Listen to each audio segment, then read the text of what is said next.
Muito boa noite, gente. Bem-vindos ao Momento Antagonista comigo, Cláudio Dantas. Hoje, dia 14 de abril, terça-feira.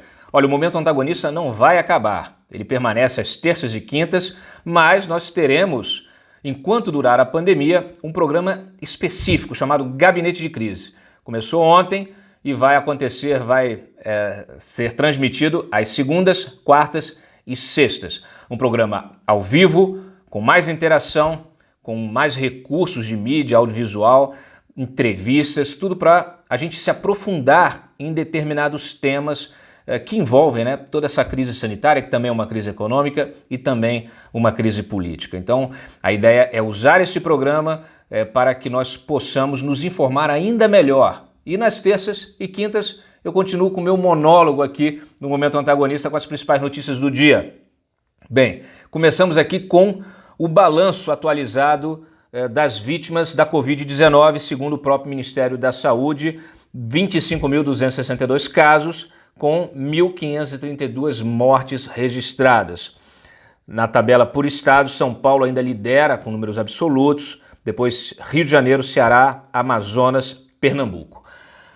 Bom, são números importantes, a gente percebe aí no número de mortes uma subida, depois de ter caído aí de 144 para 105, agora subindo para 204. Mas esperamos que seja apenas uma oscilação. A gente, quando trata dos números aqui, não pode esquecer que estamos falando de pessoas, mortes de pessoas, tá? E todas são importantes. Então, agora, qual é o recado que isso nos transmite, que nos passa?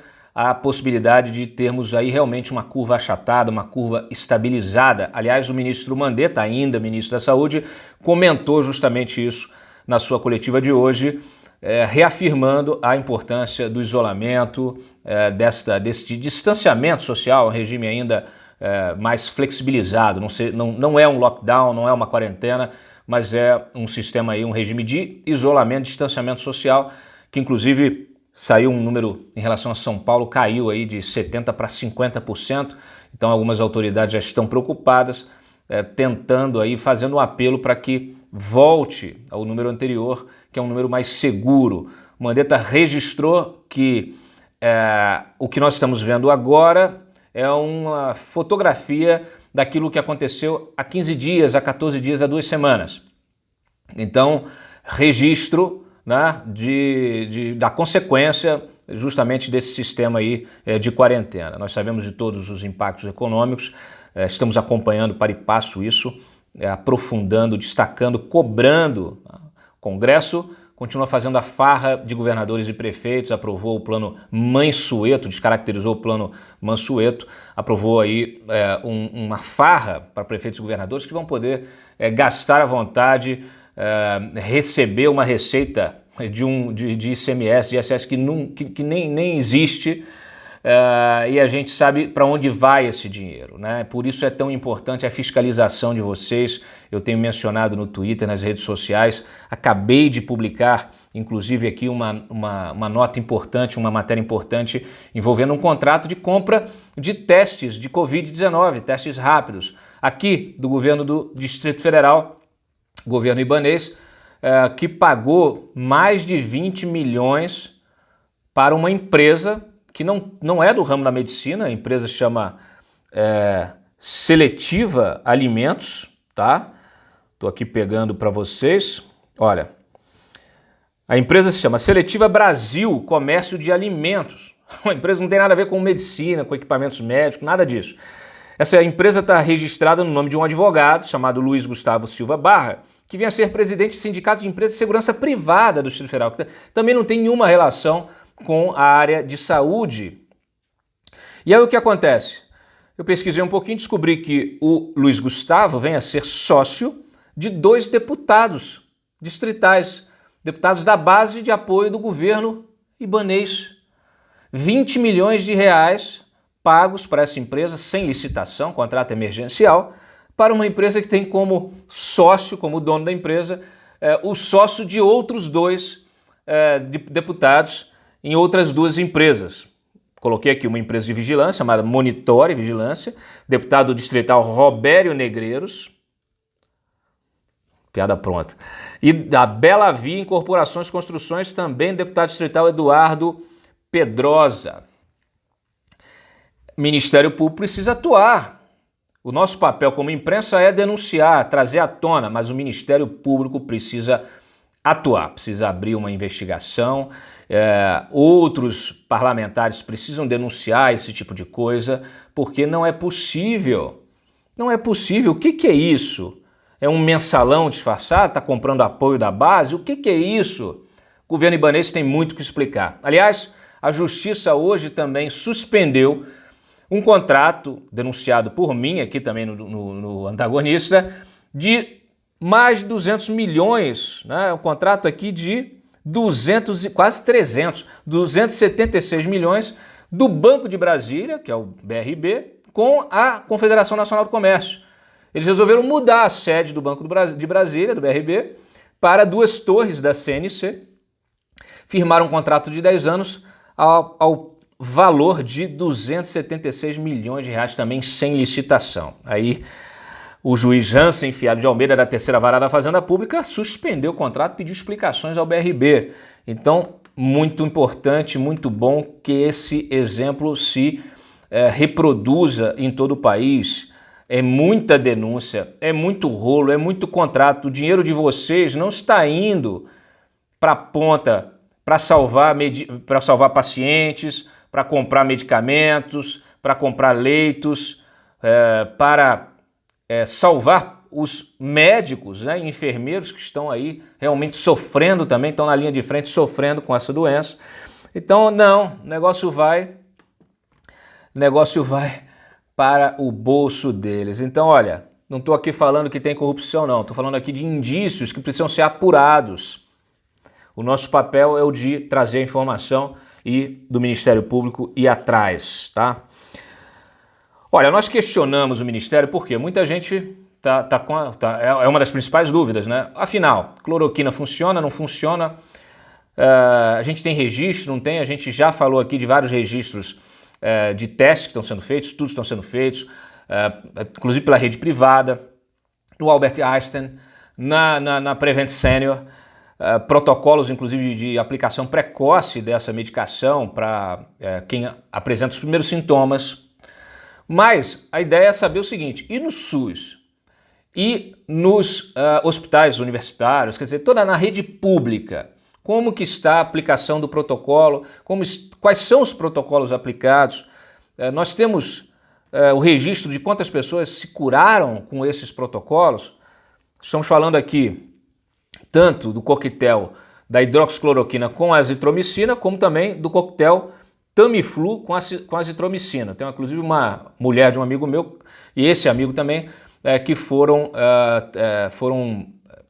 tratados com azitromicina e Tamiflu, tomando 4 Tamiflu por dia. É um negócio, eu já tomei Tamiflu quando eu peguei H1N1, é uma medicação pesada. Então assim, perguntamos, e aí o Mandetta disse o seguinte, olha, não é possível saber isso, nós gostaríamos muito. Ele explicou que o Ministério da Saúde não tem registro dos tratamentos porque muitas pessoas são curadas em casa e usam paracetamol para amenizar sintomas leves. Quanto à hidroxicloroquina, ele disse que os médicos podem receitá-la, levando em conta os riscos de efeitos colaterais no paciente, pacientes cardíacos, até teve a suspensão, num dos hospitais estava sendo utilizado isso justamente por causa dos cardíacos. Ele disse o seguinte, aqueles que vão para hospitais, o que a gente tem é o seguinte, um grupo sendo monitorado exatamente para ver todas as combinações e assim que forem publicando as conclusões a gente vai sabendo, fecha aspas, eles não têm informação. Lembra que quando eu questionei a questão dos testes, de ter um diagnóstico, logo nas primeiras semanas, é isso, é assim que se trabalha no Brasil, é na canelada, é no chute, é na tentativa e erro. E aí apresentam a solução, mas você não tem registro de nada, sabe? Com base ali na experiência própria. Esperamos que esses estudos saiam em breve. Enfim. Bom, nessa discussão, quem pegou a Covid, quem pegou aí o novo coronavírus?